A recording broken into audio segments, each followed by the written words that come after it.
존경하는 국민 여러분, 방금 전 10시 30분 전직 대법관, 헌법재판관, 법무부 장관, 검찰총장, 대한변협회장 등 1,004명의 전 현직 법조인 및 교수님들께서 사법부의 독립과 상권 분립의 헌법 질서를 파괴하는 민주당 이재명 범죄 세력의 만행을 규탄하는 시국선언을 대법원 앞에서 발표했습니다. 전직 대법관, 헌법재판관 그리고 교수님들까지 9년이 일어선 헌정사상 초유의 시국선언은 이재명의 의회 독재 앞에 풍전등화의 위기에 놓인 대한민국 사법부와 민주주의의 현 주소를 보여주는 것입니다. 참담하기 이를 데 없습니다. 국민 여러분, 민주당 이재명 대통령 후보는 대선을 앞두고 사법부 장악에 여념이 없습니다. 어제 민주당은 비법조인의 대법관 임명, 대법관 100명 증언 등 일부 논란의 입법을 처리하기로 했지만 대법관 30명 증언, 대법원장 특검법, 대통령 재판중지법, 허위사실 공표죄 폐지 등 대부분의 총통 독재 입법은 포기하지 않았습니다. 그야말로 눈 가리고 아웅에 불과합니다. 이재명 범죄 세력이 총통 독재 입법에 몰두하는 근본적인 원인은 바로 이재명 후보 그 자체에 있습니다. 이재명 후보는 대통령에 당선되더라도 본인의 재판을 무력화하지 않으면 대통령의 임기를 마칠 수 없기 때문입니다. 이재명 후보는 대법원에서 공직선거법 위반 사건에 대한 유죄 취지의 파기환송 판결을 받았습니다. 유죄 취지 파기환송은 곧 유죄 확정입니다. 1심 판결문의 논리가 대법원에서 모두 인정되었기 때문에 징역형 또는 최소한 벌금 100만 원 이상의 중형이 불가피합니다. 공직선거법 위반 사건은 쟁점이 매우 간단하기 때문에 아마 두세 달 안에 금방 결론이 날 가능성이 높습니다. 즉 이재명 후보가 대통령이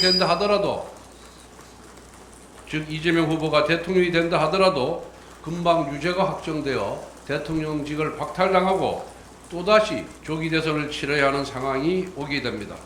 게다가 이재명 후보는 위중교사죄 2심, 대장동, 백현동, 위례 신도시, 성남 FC 사건, 대북 불법 송금, 버카 유형 사건까지 재판이 진행 중입니다.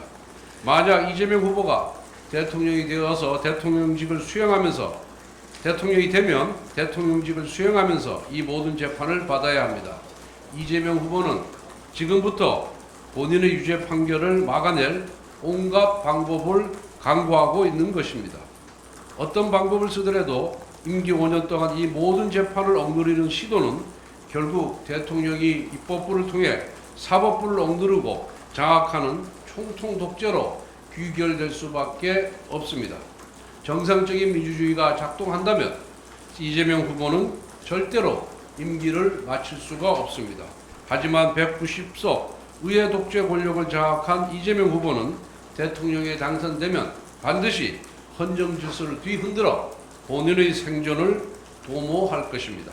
우리 국민은 곧바로 물러날 대통령이냐, 사법부 파괴, 삼권 장악이냐, 조기 대선이냐, 아니면 총통 독재냐라는 끔찍한 기로에 서게 될 것입니다. 물론 이재명 범죄 세력의 반민주적인 총통 독재 시도는 강력한 국민적 저항에 부딪힐 것이고 결코 성공하지 못할 것입니다. 하지만 그에 수반되는 국가적 혼란과 사법적 불확실성은 우리 국민으로 하여금 막대한 사회적 비용을 치르게 할 것입니다. 존경하는 국민 여러분, 지난 3년간 이재명 후보는 의회 권력을 개인의 사법 리스크를 방어하는 방탄도구로 사용했습니다. 이제 이재명 후보가 대통령이 되면 입법부뿐만 아니라 행정부까지 본인의 방탄도구로 사용하고 사법부마저 장악하려 들고자 할 것입니다.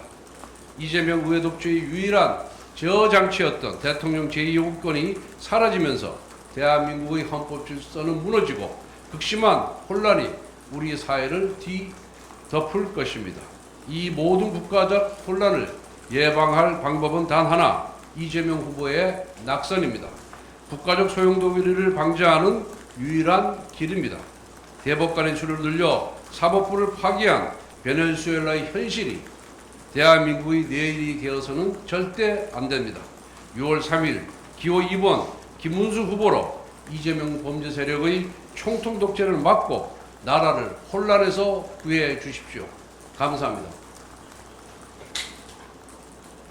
2025년 5월 27일 국민의힘 국회의원 일동.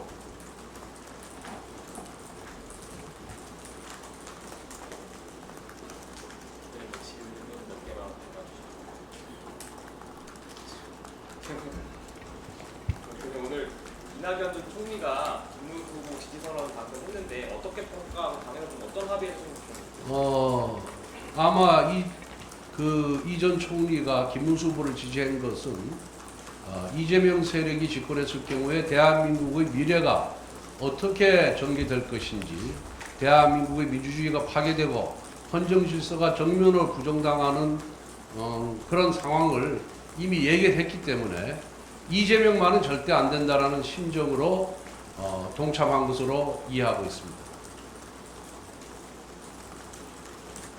그리고 오늘 오후에 비대위 소집해서 김문수 후보가 발표한 당정분리 개헌 당원안 개정안 처리한다고 하는 거 혹시 확인 가능하실까요? 예, 이미 김문수 후보께서 대통령과 당이 수직적 관계가 아닌 수평적 관계를 유지해야 당내 민주주의가 성공할 수가 있고 또 대통령의 그런 권력 남용을 막을 수 있다는 차원에서 당정 분리를 이미 국민들 앞에서 약속을 했습니다. 지난 월요일 중앙선대위 회의에서 이 부분에 관해서 논의를 했고 참석자 전원이 그 당정 분리하는 당헌 개정안에 대해서 찬성을 했습니다. 그래서 오늘 오전에 우리 당헌 당규 정당정책 개정위원회에서 통과가 되었고 의원님들께는 서면으로 보고를 드렸고 만약 그 안건에 대해서 반대하거나 다른 의견이 있으면은 달라라고 의원님들께 공지를 한 상황입니다. 그래서 그 의원들의 의견이 들어오면은 오늘 오후에 비대위를 열어서 의결을 하고 그리고 상임정국위원회, 정국위원회를 여는 그런 절차를 밟아서 확정할 계획이라는 말씀을 드립니다. 대표님, 예. 지금 그 한동훈 전 대표 측에서 그 윤상현 의원 선대위 향후에 반발을 하면서 선거운동 더 이상 안 하겠다 이런 얘기까지 하는데 좀 사전투표 앞두고 분열 양상이라는 평가가 있어가지고요. 어떻게 보시나요? 뭐 다 아시다시피 당이라는데 다양한 구성원이 존재를 하고 있고 또 지도부나 후보의 방침이나 전략에 대해서 다른 의견을 갖고 있는 의원들이 많이 있습니다. 하지만 대선 승리라는 목표를 향해서는 다른 의견이 있다 하더라도 내부적으로 소화를 하는 것이 적절하다 저는 그렇게 생각을 하고 있습니다. 약간의 생각의 차이, 의견의 차이가 있더라도 김문수 후보의 승리, 대선 승리를 위해서는 개인의 의견은 조금 묻어두고 대선 승리를 향해서 공동체 의식을 발휘해 주기를 기대할 뿐입니다.